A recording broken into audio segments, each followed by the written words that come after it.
Welcome to the open mic, where bold stories spark big conversations. Imagine this for a second. You're in your own backyard. Total privacy, you think. Maybe you're just relaxing, completely unseen. And then, out of nowhere, a Google Street View car drives past, its cameras way up high. And suddenly, that private moment, it's captured. And worse, it's potentially out there for the whole world to see. It's quite a scenario. It really is. Almost hard to believe, isn't it? Absolutely. So welcome, everyone. Today we're doing a deep dive into a really unique and pretty revealing legal case. It sort of untangles this complex mix of digital mapping, our personal privacy, and something really fundamental, human dignity. That's right. It's fascinating. One man's very, very private moment ended up becoming this huge public spectacle. So we're going to look at the facts, what actually happened. We'll dig into the arguments from both sides, and then we'll try to unpack what the final verdict means for our rights in this world that's getting mapped more and more every day. So get ready, because this story and how the courts handled it might genuinely shift how you think about privacy in this digital age. Yeah, the circumstances here really challenge our usual ideas about private space, don't they? It's kind of amazing how just mapping roads, something that seems so technical, can crash right into these deeply personal boundaries. Oh, and create these huge legal and, frankly, human issues. This case forces us to ask, where is the line for privacy when cameras are basically everywhere? Exactly. So let's set the scene. We're in Argentina. The year is 2017, and there's this man. He happens to be a police officer, and he's just in his own yard. Well, he was unclothed in his own backyard. Now, we need to be clear, this wasn't like a public park or anything. His yard was fenced in, a pretty substantial fence, actually 6.5 feet tall. 6.5 feet, that's quite high. Clearly meant to provide privacy from anyone just walking by in the street. Absolutely. It screams private space, But then Google's technology enters the picture. That Street View car comes along. And these cars, well, they have these 360-degree camera systems mounted high up, often, 8 feet or maybe even more off the ground? Yeah, significantly higher than a person just walking past. And because of that height, that elevated viewpoint, it managed to capture an image over his fence, peering right into what he absolutely believed was his private sanctuary. And here's the part that just feels wrong. Usually Google Street View blurs faces, right? Yeah. And license plates, they have algorithms for that. They do. That's standard practice for privacy protection. But in this case, the man's exposed body was not blurred. Not at all. And to make it even worse, his street name and his home address were apparently visible in the image, too. Oh, wow.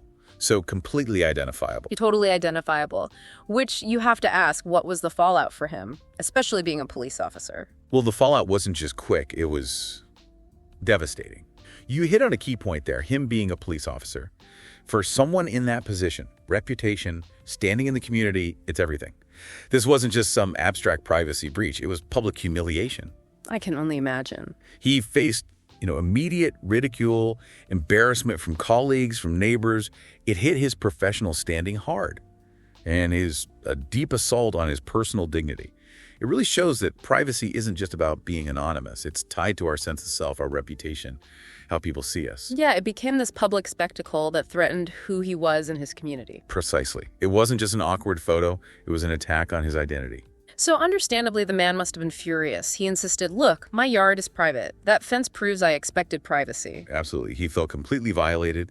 He believed his personal space, his boundary had just been ignored. But what did Google say? How did they defend this? Well, Google's argument was basically twofold. One, technically the fence just wasn't high enough to block their elevated camera. And two, and this is the part that raised eyebrows, they essentially argue he should have known better than to be, unclothed outdoors where he could potentially be seen. Wait, should have known better, even in his own fenced yard. That was their stance. It sort of implies that individuals have this responsibility to anticipate and guard against even quite unusual technological surveillance. It really tried to shift the whole burden of privacy protection onto him, the homeowner, rather than Google, the company collecting the data. And how did the first court react to that? Shockingly, the lower court actually sided with Google initially. They dismissed his complaint, and their reasoning was, pretty blunt. They said he had no one to blame but himself for walking around in inappropriate conditions. No one to blame but himself. In his own garden. That's quite something. It sent a really chilling message, didn't it? About who's responsible for privacy when technology gets involved. It basically suggested that if technology can see you, even by peering over your fence from the street, then you've kind of waived your right to privacy in that spot. That feels like a huge blow, not just legally, but to his dignity too. Like his personal space only counted if it was absolutely impossible to see into. Exactly. It's a very unsettling judgment. It puts this immense burden on the individual to foresee every possible technological intrusion. But thankfully, that wasn't the end of the story. A higher court, an appeals court, got involved. Okay, so things changed. They did. And their perspective was fundamentally different. This is where it gets really interesting, legally speaking. How so? What did the appeals court focus on? The appeals court drew a really crucial legal line in the sand. They challenged the whole basis of that lower court ruling. They stressed this was not a public space. This was the man's home, his private property. Right. That seems like a key distinction. A fundamental one. And the image was taken from a viewpoint beyond what a normal person, a pedestrian, would ever see. This whole thing really turns on the idea of a reasonable expectation of privacy. Would a normal person think they're private in that situation? And should society legally recognize that expectation? So the lower court said no reasonable expectation because he could be seen, technically. Right. But the appeals court flipped that. They asked, what level of technological snooping should someone reasonably expect and have to defend against in their own home? It wasn't about, could someone theoretically climb a ladder? It was about this pervasive, elevated technological observation from a public street into a private home. And did the appeals court judges have strong opinions on this? Oh, absolutely. They didn't hold back. Their language was powerful. They called it a blatant invasion of privacy. They described the whole thing as an arbitrary intrusion into another's life. That's strong stuff from a court. Blatant, arbitrary intrusion.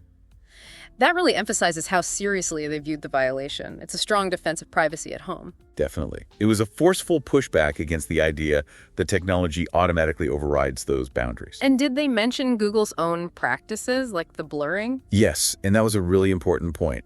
The court connected it directly to Google's existing safeguards. They pointed out, look, Google already blurs faces and license plates.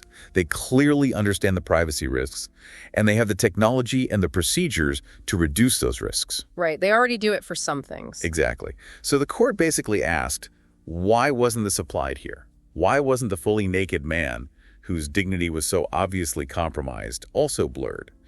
It really raises questions about how consistently Google applies its own privacy rules. Where do they draw the line? What counts as sensitive enough for blurring beyond just faces and plates? Was it just an algorithm missing it, or a gap in their policy? Good question. It seems inconsistent. And then the judges made this statement that really, I think, gets to the heart of it, the human element. They said, no one wants to appear exposed to the world as the day they were born. Wow, that's very direct. It is. And it grounds the whole legal argument in something fundamental. It's not just about data or technology. It's about basic human dignity, a universal desire for respect, for our personal space and self-image, regardless of what technology can do. That quote really hits home. It makes it about the person, not just the pixels. Though after all that, the appeal, the strong words, what was the final result? Did he get compensation? He did. The appeals court awarded him damages. The amount was $12,500. $12,500. How does that stack up? Is that a lot in these kinds of cases? Well, it needs a bit of context. It's definitely more than the sort of symbolic $1 that a U.S. couple got when Street View photographed a private road. That felt like just acknowledging a wrong happened. But it's also significantly less than some huge class action settlements we've seen involving Street View, like the $13 million ones related to that Wi-Fi data collection issue where they accidentally gathered emails and passwords. Ah, okay. So different scale of issue there. Right. This $12,500 amount suggests the court took the violation of personal dignity and privacy very seriously. They recognized real harm was done to this specific individual, but maybe they distinguished it from those broader systemic data harvesting cases. It feels like a specific valuation of that personal indignity. Okay, that makes sense. So looking back at this whole journey from a private backyard moment to Argentina's appeals court, what's the big takeaway? What does this case mean for us? For you listening right now?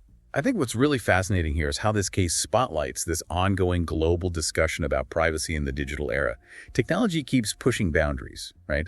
And this case shows courts really wrestling with that. How much responsibility do individuals have to build higher fences or stay inside versus how much responsibility do these incredibly powerful tech companies have, the ones collecting and publishing all this data? It's that balancing act. Exactly. This case was a critical look at that reasonable expectation of privacy. It shifted the focus a bit. It's not just about physical barriers anymore. It's also about what level of technological observation is reasonable. Just because a super camera can see into your yard, does that automatically mean you lose your privacy? This court said no. Which feels important. It is. And it also brings up this idea of a duty of care for tech companies. Do they have an obligation to be more careful, more proactive in protecting privacy, especially when their whole business model involves capturing these incredibly detailed, sometimes unexpected views of private areas? Yeah, that's a huge question. So this deep dive really shows that even in our own yards, behind fences, our idea of privacy isn't guaranteed anymore, not with this kind of technology around. The courts are just starting to really define these new boundaries between digital intrusion and personal dignity. The law is trying to keep up with the tech, basically. Which leads us to a final thought, something for you all to maybe chew on.